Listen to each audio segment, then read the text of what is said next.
All right, very good. Very good. Thank you so much. Let's find our seats, everybody. It is good to be with you. Yeah, good. Very good. Good to be here today. I want to continue welcoming everybody, and we want to thank each and every one of you for joining us today. It's always funny to me that Father's Day always has way less hype than Mother's Day. Have y'all noticed that? I mean, it's the two most populated Sundays of the year are Christmas and Mother's Day. Father's Day is number 19 on that list, everybody. Arbor Day beat Father's Day, so I don't even know what that is. So anyway, I heard that. But anyway, so it's good to be with you, and I want to say something. Every year we make a big to do with our mothers, and that's fine, and God bless you, and all of that, and we don't typically make a big deal with our dads, and we've never gotten y'all those like carnation, those flowers. We got all of the moms this year journals, and if you didn't get one, I think I have one or two. Just kind of telling you that we love you and we're thankful for you. This year, I was going to do something different. This was going to be totally different because I wanted the men not to be beat up today, which is what churches, pulpits across America will tell the men: be better leaders. Men have lost their edge. Men have lost their masculinity. Men, it's your fault that the world's going, down in the dumps. And I don't want to do that because I don't agree with all of that. And so I looked up presents for you, which is what I would have done on Mother's Day. And on Mother's Day, it said flowers and books. You've gotten flowers already, so we got you a book. The two top presents for me to give today, the first one was a shot glass. So you didn't get that. And the second one was cigars. So I was like, okay, yeah. So I didn't do those things because I thought, I don't think that'll go over real well. So I had to be creative, and I have been told I'm not the most creative person alive. I married a creative person. So dads, if you're in the room, or I tried to give them to every, even teenage boys. If you didn't get them, I've got a few more. But you have little baggies that I want you to go ahead and look at now, okay? Some of you've already thrown them away. So that's the other reason I didn't want to spend a ton on you, because I know it won't last outside of this room. So there you go. But if you look into your little bags, you've got a couple of items that when I think about a dad, this is what comes to my mind. Now, I have been blessed to have multiple men in my life stand in the gap. And when I think about these guys, I thought about some of this stuff. And so the first thing you see is a glue stick. And that's so you can play during my sermon. Not really. A glue stick is obviously something that holds things together. And men, your job, and you do it well, I believe, is to hold the home together and also to hold the church together. That's actually called by us. God calls us to do that in Ephesians chapter 4, Ephesians chapter 5, all the way into Ephesians chapter 6, verse 1 through 4. And so you're the glue. Whether you want to be or not, whether you aren't doing it right now or not, you should be the glue. And we need glue because glue makes things stick.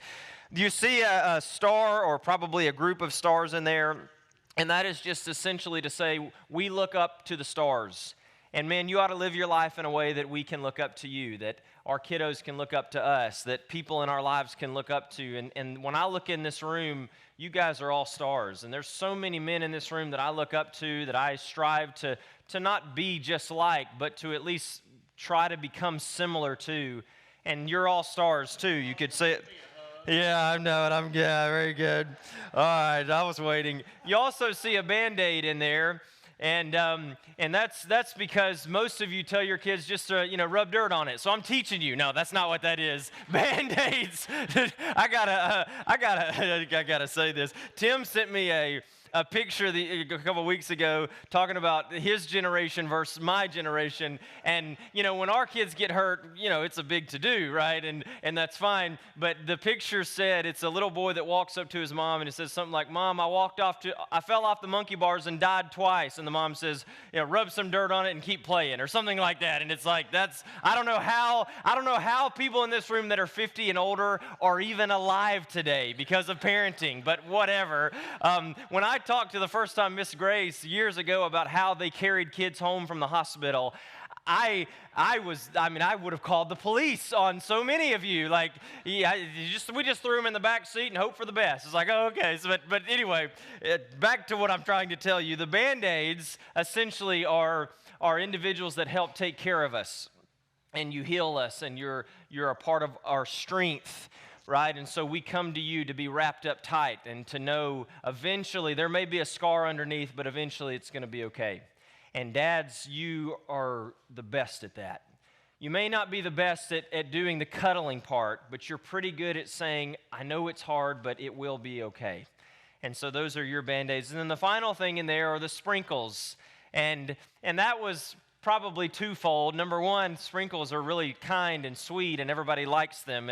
And I think that's a good dad thing. There's a real special relationship between boys and dads and girls and dads. And so that's unique. The sprinkles are typically the thing that they put on the top of the dessert, almost to seal it, to say, now it's complete. And there's probably a sermon in there for homes that are filled with mommies and daddies. And so that's that. It's a sweet thing. It's a leadership thing. And you've got the glue and the stars and the Band-Aids and the sprinkles. I know it's not fancy, y'all, but I know it's not cigars. I know some of y'all are disappointed. But I hope that when you see that and you give me some slack, knowing I don't have a teacher brain, I want you to know that I'm trying to say I love you, and I'm thankful for you men. And I know your wives are thankful for you, and I know your kids are thankful for you, even if they don't say it. I've already heard, and our kids are young, some of the angry lashing out, and they only mean they love us and they're with us, and God bless each and every one of you men. I'm thankful to get to be a dad. And I'm thankful to get to learn from so many of you dads. And I will say, without going in too deep, I'm thankful for the men in this room that have been dad to me and to my family for several, the last decade almost, and have really showed us what I think a real Christian man is supposed to be. So, awesome. Okay, now let's all hug. We should have hugged after, shouldn't we? Oh, I left one thing out, the seeds. There's also a bag of seeds. Thank you. Thank you, Keith.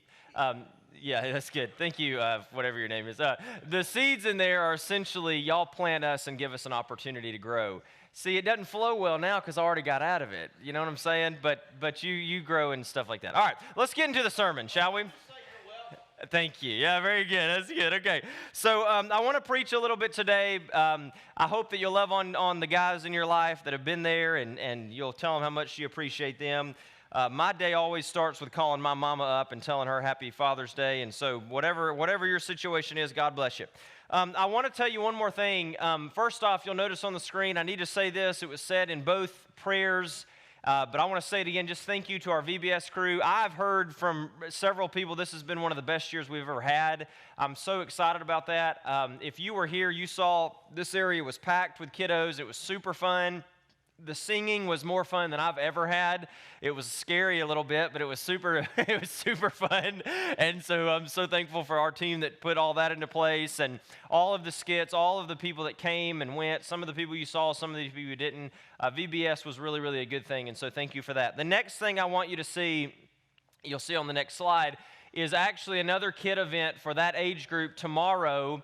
It's called our Crazy Kid Nights. I started these, 2 weeks ago, and I promised the kids I would do it every other Monday, and so I got to sort of stick to that, even though VBS just ended. So for parents or grandparents that maybe have kiddos with you or whatever, this is going to be at the home of Bruce and Elaine Gibbs and Todd and Andrew Pewitt. We're going to use the grass in between their houses, and we're going to do a big slip and slide, and everybody is welcome. Parents, last time I kind of encouraged you to drop your kids and go, and you can still do that, and God bless you, we'll take care of them. But if you want to hang out, you can. If you want to eat, you can. If you want to slip and slide, you can. It'll be fine. It's going to be a really neat event. I've never bought so much baby soap and shaving cream in my life, and so that was an exciting time. The lady did ask me what I needed shaving cream for, and I think it was loaded, and I didn't like that. But anyway, but it's going to be a big time, and so come out to that. We'll have hot dogs. Bruce is going to grill for us,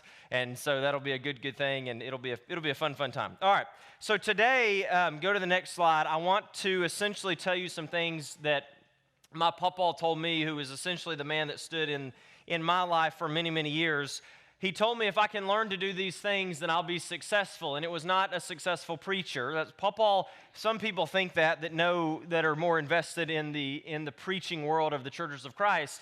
that may know him assume that he always told us to be preachers and to be youth ministers and to do these types of things and to go to Freed Hardeman and to get Bible degrees. He never told us to do that. As a matter of fact, he always repeatedly told me, if you can do anything but preach, you should go do that. Like, you should do that. It would be easier in your life to not preach. I mean, he was really unique. He encouraged me not to preach more than he did. Of course, my mama was the opposite. But nonetheless, throughout learning from him and studying with him and following him around, he taught me these things, and that is love, serve, and help.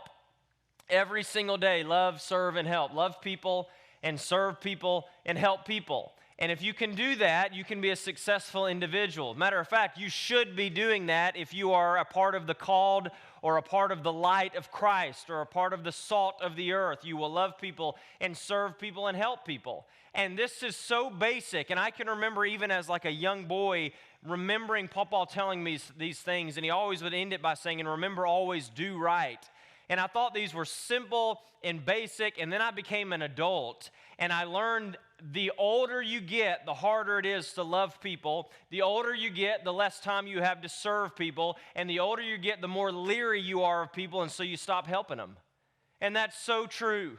It's like we believe these things as kids, and then we grow up and we don't love and we don't serve, and my word, we're not going to help anybody because they must have some agenda.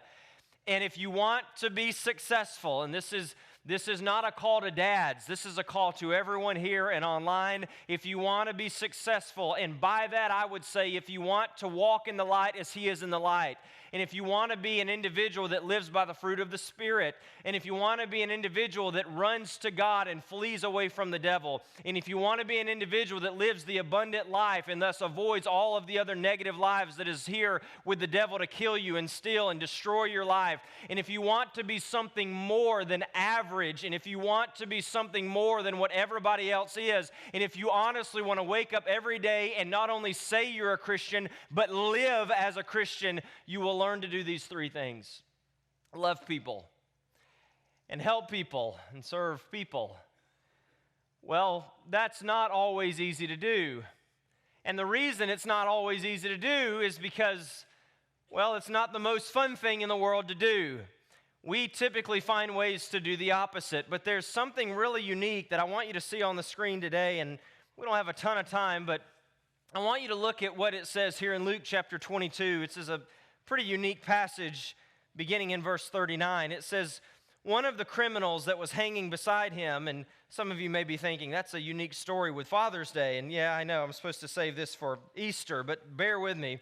One of the criminals hanging beside him, Jesus, scoffed, "So you're the Messiah, are you?"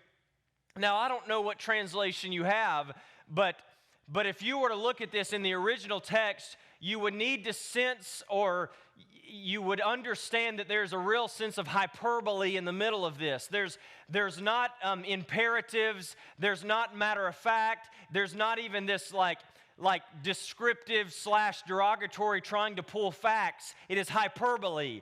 He's picking on Jesus, if you please. And so he says, "You're the Messiah, right?" You know, and you've seen that on the playground type of scenario. Well, prove it. And what's also interesting is, right above the head of Jesus, it made claim also with this hyperbole that he is the King of the Jews in multiple languages, that he is the King of the Jews. And then there's crowds underneath him claiming that if you're the King of the Jews, do something. I mean, you know the story, right? There were literally people that dared him to bring angels, which I'm thankful that Jesus did not bring himself down from the cross, because if he comes down, we don't go up. But can you imagine what it would have been like if Jesus finally was like, "I am so over you guys," and what a scene it will be. And I've heard people say, I wonder what it would have been like to have a legion of angels come down with Jesus. You know what the answer is? It's going to happen. You will see that. Matter of fact, you won't read about it at Golgotha. You will witness it in your time when the Bible says that Jesus will come with a trumpet sound and all of the legion of angels and all of the angels that are unnumbered by humans. That means we don't know the number of them, but they're all going to be there, and every tongue will confess and every knee will bow, and there'll be this amazing moment. And I'm convinced, I don't know, I could be wrong. Jesus is not like me. His thoughts are not my thoughts. His ways are not my ways. But if I'm Jesus, I go over to that guard, not the other one, but the one that's like, if you're Jesus and the Messiah, why don't you do something? If I'm him, I flap my wings just a little bit harder in his direction. I don't know if he'll do that. I might shine a halo just a little bit bright. But anyway, he says, are you this guy? Prove it. Save yourself and save us, by the way. I mean, you're the King of Kings. He uses the word Messiah specifically. At least you're God, and God could do it, so why can't you? But the other, I love this verse 40. But the other criminal, my Bible says protested, which is the best word there.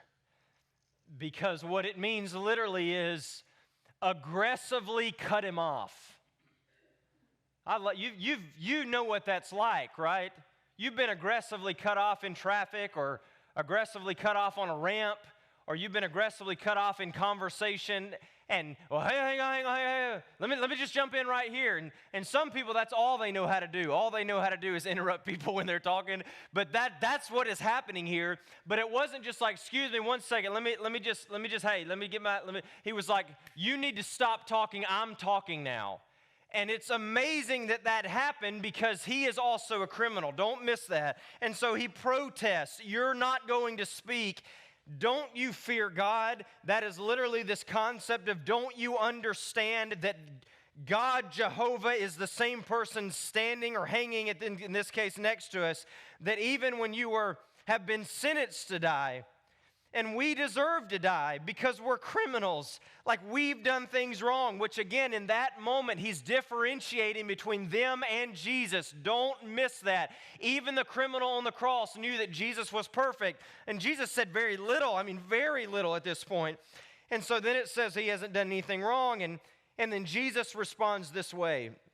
This is verse 42. Remember me.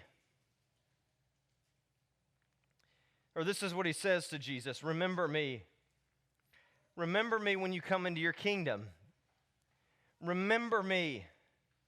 And Jesus hears that cry, remember me, and he says, assured today, or assuredly today, or I assure you today, it's all the same. Today you will be with me in paradise. Now, part of my brain wants to sort through the difference in paradise and heaven, but that's more of a Sunday night thing. But I want you to hear what this criminal is saying. Remember me. There is this individual that is struggling in his life, and he's hurting, and he's in what you could argue the worst position that he's ever been. And I mean physically, obviously, he's hanging on the cross, which was the worst form of capital punishment then and now ever to this day. We will never use capital punishment in that way ever again. Psychologically, you know he's in a real pickle because he realizes as a religious individual, you sort of seeing him connecting the dots. Well, there is a God. Well, there is an eternity. Well, I've been living against the eternity where God's going to be. If I've been living against God, that means I'm going to be in hell. That means I'm not only just going to be in hell, I'm going to be in hell forever. And again, these are things that we don't even talk about today, right? I think one of the reasons that this world has seemingly pulled away from religion is because we stopped talking about the fact that hell is real and there will be way more people there than in heaven.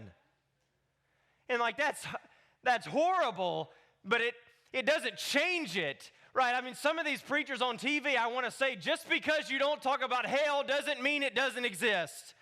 And just because you don't talk about the devil doesn't mean he doesn't exist. And it's a real thing, but I want you to hear today that heaven is equally a real thing, and God is equally a real God. And the criminal on the cross, he understood that like there's something more. And I've lived a really terrible life up to this point. And so he's kind of on his deathbed. And I've known people like that. I mean, literally, I've known people where I've been holding their hand and they've done their final repentance prayer and they've been baptized, and so really that's all they need to do. And so they'll say a prayer, and I remember years and years ago, we had this happen, and the person died only a couple hours later, and they went to heaven Of course they went to heaven. It's like, well, what about everything they've done in their life? Who cares about what they did about in their life? Jesus doesn't live based on your past, but on your present. He doesn't treat you as you are, but what he knows you can be. And so you've got this moment where he's having this come to Jesus meeting, but he's actually with Jesus. And he says, we've been living wrong.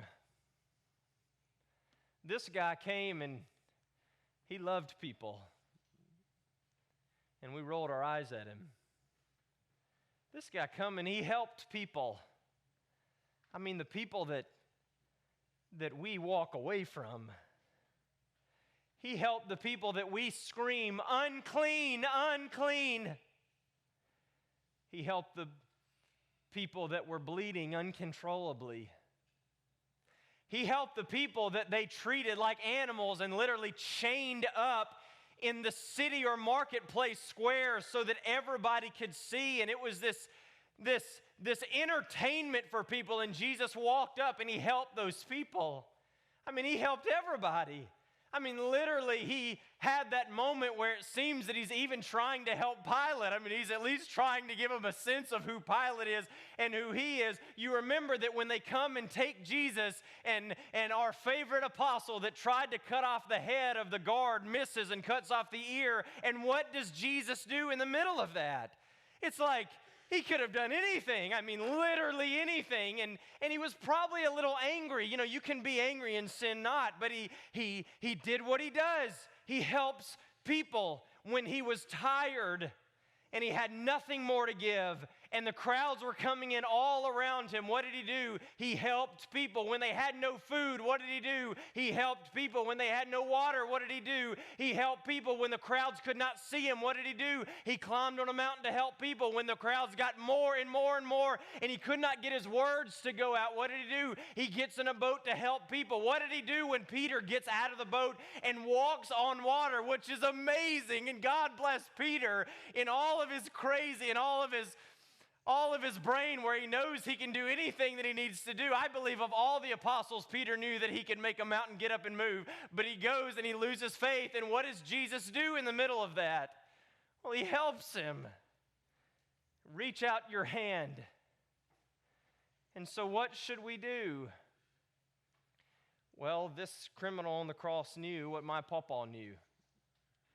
That it's about trying to find ways to be helped, and Jesus knew the meaning of all helping others. It's amazing. It really is something when you begin to sort through how Jesus must have felt while he was helping other people. But he helped them anyway. And there are going to be times in your life where you're not going to want to help people, but we should help them anyway. And there are going to be times in your life where you don't want to love people, and we should try to love them anyway. Love them from a distance if you have to. I have people in my life that I'm thankful that they're 8 hours away, and I don't mean that unkind. I mean that in real talk. It's like that's a good thing, and you know, I'm thankful that my in-laws live so. No, anyway, but I'm just saying it's like help people, love people, and then serve people. I mean, what did Jesus do on the cross? He said, "Can I be with you?" Literally, remember me. I just want you to remember me. And I have a feeling that he's not saying, remember my past. You wouldn't do that in that situation. I mean, especially if you're a criminal, and that probably means that you had a pretty bad past. But he even knew that when I'm next to Jesus, it's not about my past. And some of you need to learn that in your life. It's like when you're with Jesus, it's not about your past. I mean, you can get so wrapped up in your past that you do nothing for Jesus in your present. And so he didn't waste his time on, well, I've done this, and I've done this, and I've done this, and I've done this, and I've done this. And no, he said, remember me. Just remember me. I know who you belong to. I know who your dad is. Don't remember the version of me that I hate. Remember me right now. I'm the guy that realizes that I'm nothing without you. I'm the guy who realizes that if I don't have you, then I'm going to go to hell. And Jesus loved him and helped him, and then he served him by saying, let me offer you something. Today you will be with me in paradise. And isn't that what we're all sort of hoping for? I mean, the two great things I think that we'll hear, I'm not sure about this. I mean, I struggle with knowing how to sort through this biblically, but I'm convinced that we might hear welcome to paradise. I think we might actually hear that, or maybe there'll be like a sign on the wall, and it's like flashing, and it says, welcome to paradise, and there'll be another sign on another wall that, I don't know if it'll say welcome, but it'll say hell, I don't know, something, but the other thing is, well done, good and faithful servant, enter into your reward, and that's essentially what some people assume is happening here, that Jesus is serving him eternity because he loved him, because he believed in him. And that's what I want for all of us today. I think if my grandfather were here today, or maybe if I was actually thinking about this last night, that there are still some Fridays and Saturdays where I like to just call him and tell him about what I'm preaching on Sunday. My Uncle Jeff and my Uncle Dale, can I tell y'all just something personal for a minute? It's Father's Day, isn't it? We're about done, I promise. My Uncle Jeff and my Uncle Dale, they would call my pawpaw on Saturday, and pawpaw didn't talk very much. That's one thing I did not learn from my pawpaw. It wasn't that funny, okay? I learned how to talk from my mama. But they would call him, and he would say, hello, and how are you, and all. And I was usually with Pawpaw because we lived with them, and he would let me be with him when he would take that call. And it was pretty much weekly. Both of them would do it, and sometimes his brother Dan would even call him, and Pawpaw, they would tell about what they're doing and blah, blah, blah, and both of them would go on about this and that, and Pawpaw would sit there as he does, and he would do that on the phone or in person, just sit there and let people talk, and then it would get quiet for a minute, and that meant they want him to say something. And Pawpaw was not one to brag. He was not one to say, I'm so proud of all the work you're doing. I mean, I think he was, but he didn't say that. And my mama, again, would have, well, you're the best preacher. I love you to death. Don't tell your brother, because I'm going to tell him he's the best in a minute. I mean, all this stuff, and you know how grandmas are. But then Pawpaw would say, after a couple of seconds of quiet, tell me what you're preaching on tomorrow. He'd ask them every week, tell me what you're preaching. And they'd say whatever it is they're preaching.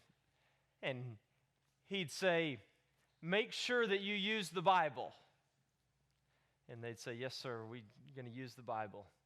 And he said, don't spend tomorrow beating up the church. Your job is to not beat them up. It's to love them up.